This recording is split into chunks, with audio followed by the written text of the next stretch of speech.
जय Jagannath welcome to team सार channel.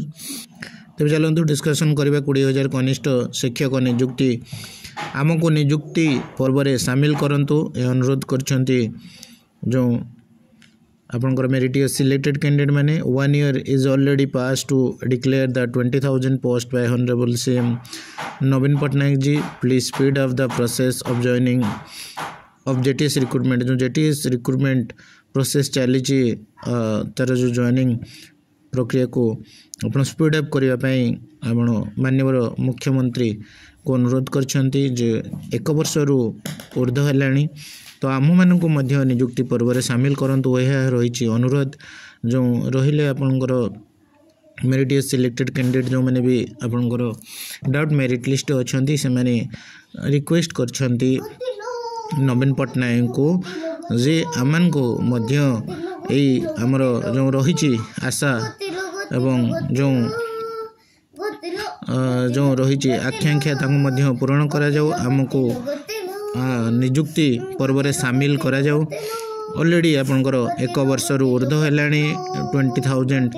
20,000 post जो डिक्लेयर होईची तार से दिन ठारू एबे 1 वर्ष रु ऊर्ध्व है तथापि आमर रिक्रूटमेंट प्रोसेस एपर्यंत सरी ना तेणु ये जेटीएस रिक्रूटमेंट प्रोसेस को आपण त्वरान्वित करंतु। बहुभाषी शिक्षकों पारितोषिक 10,000 टंका को वृद्धि योग्यता भित्ति नियमित करा जो राज्य में रही जनजाति बहुल राज्यगुड़िक जनजाति वर्गर पिला शिक्षा प्रति आकृष्ट करने विद्यालय गणशिक्षा पक्षर बहुभाषी शिक्षा स्वेच्छासेवी मानक नियोजित करा योग्यता भित्ति नियमित करा बहुभाषी शिक्षकों पारितोषिक 10,000 टंका को वृद्धि करागला। नेक्स्ट देखिबा हमर सामूहिक कला एवं क्रीड़ा शिक्षक पाइबे 10,000। अच्छा 10,000 टंका पारिश्रम जो पाइबे 7,000 रु एबे 10,000 टंका को वृद्धि करिसेंती। राज्यर उच्च प्राथमिक विद्यालय नियोजित सामूहिक जो कला एवं क्रीड़ा प्रशिक्षक रही जो रही पारिश्रमिक 7,000 रु 10,000 को वृद्धि एवं शिक्षयित्री मिल मातृत्व छुट्टी।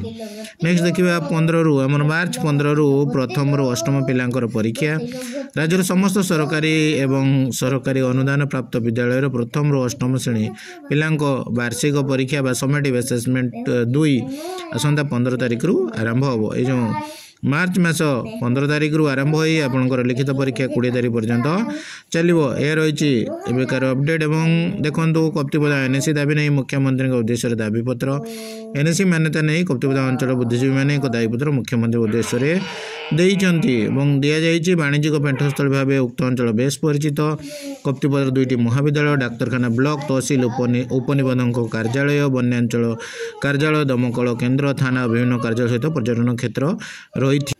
Thank you very much for watching my video. Please like and subscribe my channel.